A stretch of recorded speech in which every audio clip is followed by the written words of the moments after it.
Okay, buckle up for this one because you listeners have really outdone yourselves this time. We're diving into Jack the Ripper. It really doesn't get much bigger than Jack the Ripper, does it? Definitely not. Over a century later, and the case still has that pull-that grip. What is it about Jack the Ripper that fascinates us, even now? Well, it's not just about the gruesomeness of the murders, though those were obviously terrifying. It's how those murders tap into the anxieties of Victorian London. 1888, that city was a place of extremes, wasn't it? Our source really hits on that, yeah. Yeah. They paint this picture: incredible wealth, opulence, and right alongside it, the abject poverty of the East End. Exactly. And the East End, that's where Jack's story unfolds. And we're not talking about a few people down on their luck. I mean, imagine whole neighborhoods crippled by poverty. The source mentions families, multiple people crammed into single rooms, just struggling to get by. And the conditions. Yeah. Honestly, the source doesn't sugarcoat it. The sights, the smells. Open sewers everywhere, overflowing, mixing with factory smoke. Yeah, it's almost impossible for us to imagine that reality now. This is before modern sanitation, right? Disease was rampant, that fog London's famous for. That wasn't just weather, it was like this constant reminder of the grime, the sickness hanging over everything. Wow, yeah.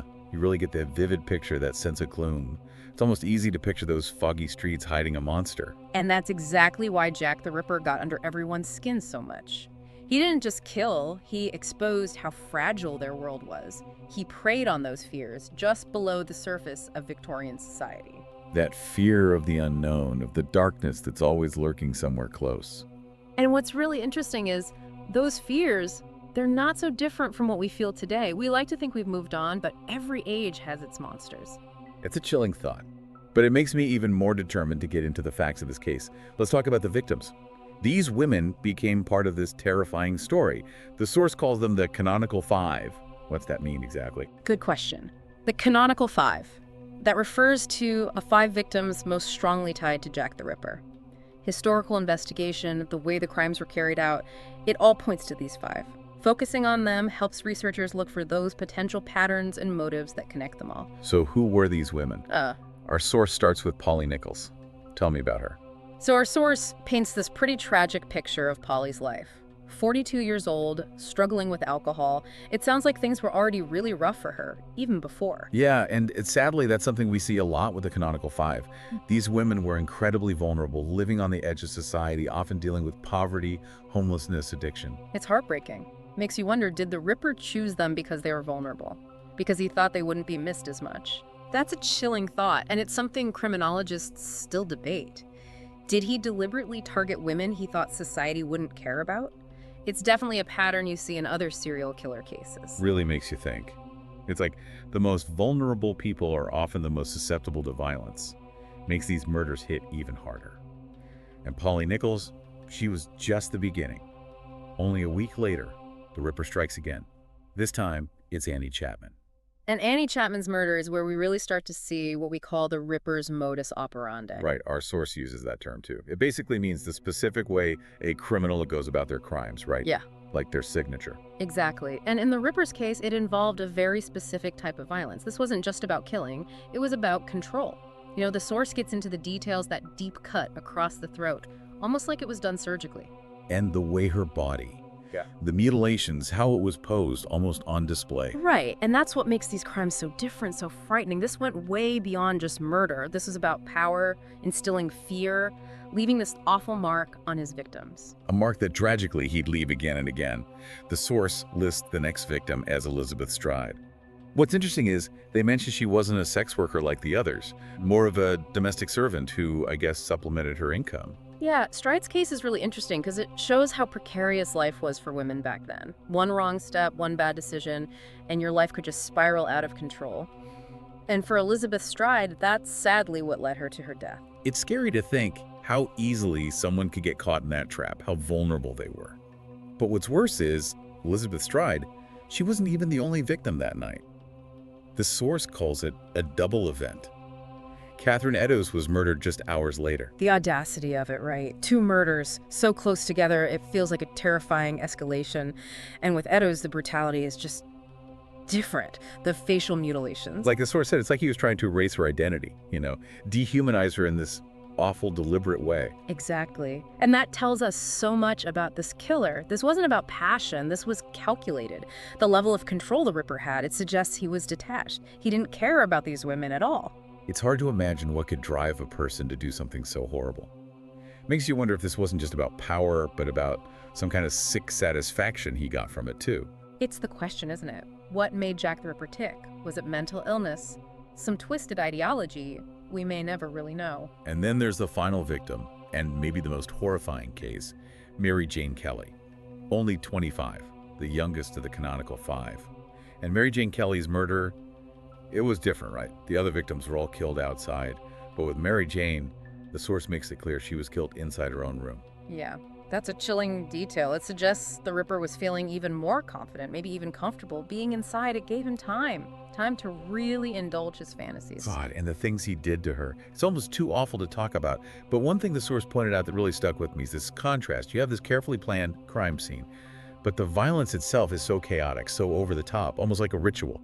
Right. That's a great observation. This wasn't just some spur-of-the-moment attack.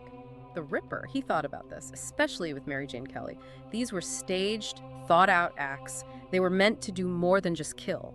He wanted to shock, to terrify. We're not talking about some out-of-control attacker here. This was madness, yeah, but there was a method to it. Some twisted logic he'll probably never understand. And the thing is, he was never caught, despite everything. But the police, they weren't just letting this happen, were they? The source describes this massive investigation, the whole city on edge, desperate to catch this monster in their midst. Absolutely. For Scotland Yard, this wasn't just another case. This was personal. These crimes, they weren't just attacks on individuals. They were attacks on Victorian society itself. And you got to remember, this was a time of huge social change. The last thing the authorities wanted was widespread panic. So they went all in on this investigation. Basically, yeah. Like, the source talks about these early attempts at criminal profiling, which is fascinating. They're trying to get inside the mind of a killer using what little they knew about behavior, psychology. That's incredible when you think about it. I mean, no DNA evidence back then. Fingerprinting was brand new. Exactly. All they had were witness statements, which could be unreliable physical evidence from the scenes, and whatever they could piece together from the victims themselves. They were really breaking new ground, laying the groundwork for the profiling we use today. It makes you wonder how they even started narrowing down suspects. The source mentions some of the theories going around back then. Some of them are pretty out there, like leather apron.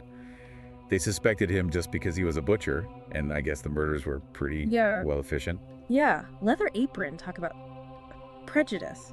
And that highlights another big part of this case, right? Public perception. People were afraid. And they were quick to point fingers, especially at anyone who didn't fit into their idea of decent Victorian society. And then, of course, you've got those letters. The source really dives into those, especially the From Hell letter. Talk about creepy. Yeah, the letters, they add this whole other layer to the case, don't they? A lot of them were probably fake, people trying to get their 15 minutes of fame off of this horrible thing. But the From Hell letter, the one of the kidney, some people think that one was real. Why would he do that? Send a letter, let alone a piece of a victim. That's the million-dollar question, right? Was it to mess with the police, to make himself part of the story, to feel important, to claim what he did? Trying to control how people saw him. Exactly. It's a way of messing with people's heads, you know? Making the whole thing even scarier and more confusing. So, with all this, all these clues and theories, did the source have a main suspect? Who did they think was the most likely Ripper? They focused a lot on a guy named Nathan Kamiński. He was a Polish immigrant, went by the name David Cohen sometimes. Now, Kamiński was a butcher, which fits with some of the rumors at the time. Plus, he lived and worked in Whitechapel, right in the middle of everything. But was there any hard proof connecting him to the crimes? Or was it all circumstantial? That's the thing, it gets tricky. Kamiński's job, where he lived, it definitely made him a suspect. But solid proof? Not really. Though our source does mention something interesting. Not long after the Ripper murders stopped, Kamiński was committed to an asylum. Wow. Talk about convenient timing. Yeah, it's definitely suspicious. There's nothing that definitively says he's the Ripper or he's innocent. But when you put it all together, when he was put away, his background, his mental state, it's led some people to believe that Kamiński might actually be our guy. It's a compelling theory, but I think the source mentioned other suspects too, right? Some even wilder ones. Oh yeah, Definitely. The Ripper case is like a magnet for conspiracy theories. One of the more out there ones, though still strangely popular, is the whole Prince Albert Victor theory, Queen Victoria's own grandson. Royalty. You can't beat a good royal connection in these true crime cases. It just shows you, even after all this time, this case still has that hold on us. We're still drawn to the unanswered questions, the chance that the truth could be even crazier than what we can imagine. So here we are. We've walked those foggy London streets, looked at the evidence, even tried to step into the mind of a killer. And yet, Jack the Ripper is still this huge mystery. Maybe that's why we're still so obsessed with it, right? It's a puzzle we can keep trying to solve, this historical mystery that scares us and fascinates us at the same time. It's a reminder that even in a civilized world, there's still darkness out there. Who was Jack the Ripper? We might never know for sure. But the questions he makes us ask about the nature of evil, about how fragile life can be, those are questions that are still relevant today. Well, that's our deep dive for you. Thanks for joining us as we try to untangle this mystery that's captivated the world for so long.